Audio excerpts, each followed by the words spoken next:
Hey everyone, happy hump day. Romney Smith at WTOC for The News Now. This is where we bring you several stories that we're working on for you right now. We're on a lot of different platforms. That includes our website, WTOC.com, the WTOC apps, Amazon Fire, Roku, Twitter, YouTube, and Facebook. So thank you so much for taking a few minutes to join us. And those of you who are on Facebook, you can actually interact with us live. So hello so far to Melissa Whitlock, Darshay Smith, Josephine Williams, Karen Corrali, Lyndon, Darlene Kaysen, and more. I see your emojis in your comments, and we certainly appreciate it. Okay, so at 2 o'clock, we told you that there was a possible shooting and that we knew of schools in the area. One elementary school about 1 block away. We now have more information. Police are still calling it a possible shooting, and they say they're investigating.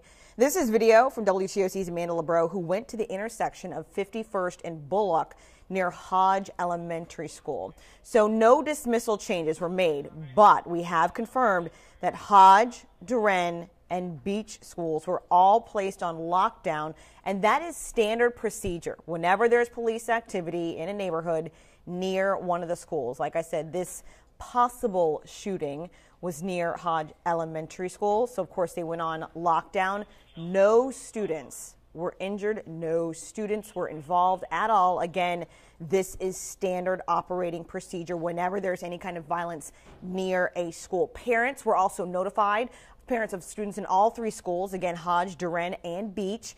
They were notified. Dismissal was as normal. So far, Savannah Police says they are investigating a situation, but neighbors tell WTOC that they heard gunshots at 51st and Bullock, and that's what led to a 911 call and a heavy police presence. As soon as we learned more details about this, we will pass it along to you. Again, right now, I see those of you saying possible shooting, question mark, what do you mean? Police confirm that they are investigating, but they won't detail what they're investigating. But neighbors are confirming to WTOC they heard gunshots. That's why 911 was called, and that's why this particular area is seeing a pretty high police presence at this point in time. So hopefully that clears it up, but believe me, as soon as we confirm anything, we will make sure you know it both on air and online at WTOC.com.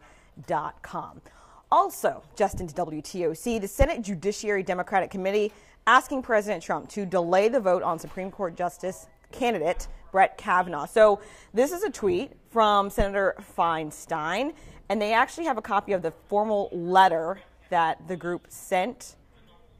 And you can read it yourself. Basically, her tweet says they're requesting that President Trump immediately withdraw the nomination so the FBI can investigate multiple allegations of sexual misconduct. There are currently 3 women accusing him of various kinds of sexually oriented inappropriate behavior. The letter goes into way more detail. You can read it for yourself if you go to @SenFeinstein on Twitter. Again, this is her handle right here, Sen Feinstein, if you'd like to read that. Back to local news, because we like to give you a highlight of things we're working on that you can expect to see on the news this afternoon.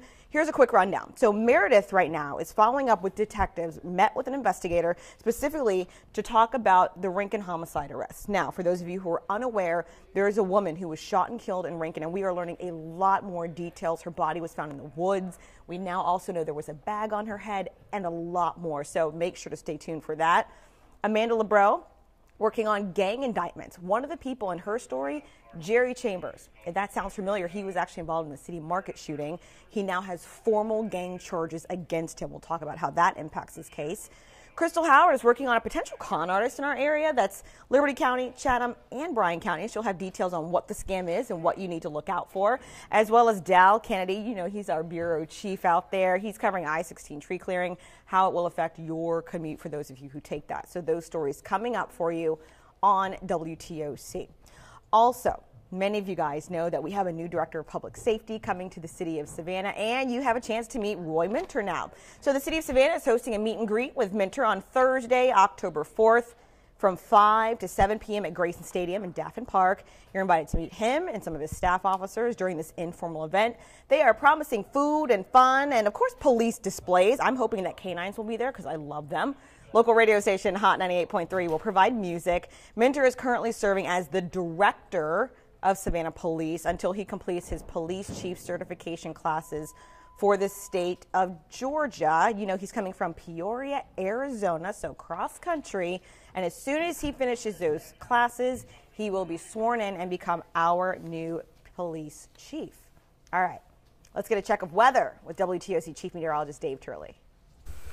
Good Wednesday afternoon, everybody. Chief Meteorologist Dave Turley here. It is hot. Look at these temperatures already in the low 90s, even up to 93 right now. Claxton, Jessup, Buford, Hazlehurst, and Alma. And look at the feels like temperatures. Feels like 102 in Buford. I think that gauge a little bit off over at Hunter. I don't think it quite feels like 118, but certainly I think we'll see a lot of these feels like temperatures getting up to about 100 degrees. Now, we are looking at drier conditions across the area now on that Safe Touch Security First Alert Live radar, but we're watching some thunderstorms just to the north of our area, heading over towards Augusta down to Waynesboro. Notice we're getting a few showers popping up near Swainsboro. They might try to clip Millen and Sylvania. Maybe some storms trying to develop along that line.